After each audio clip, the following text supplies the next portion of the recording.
Dalawa, pag medyo maliit, 3, 4. Nakadepende kasi sa laki kasi hindi naman lahat ganito lang ka ano. Malaki yung iba maliit naman.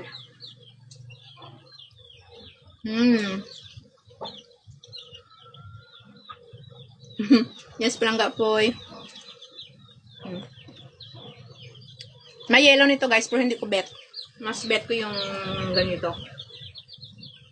Dati gumagawa ako nito ng ice cream. Favorite ni Baby King. Nung may ref pa kami. Kasi wala na akong ref, kinuha na ng nanay ko. Sa kanila kasi yun, pinahiram lang sa akin.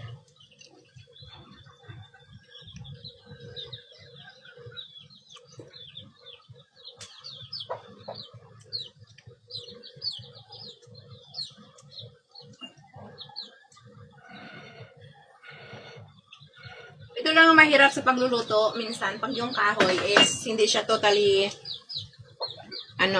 tuyo.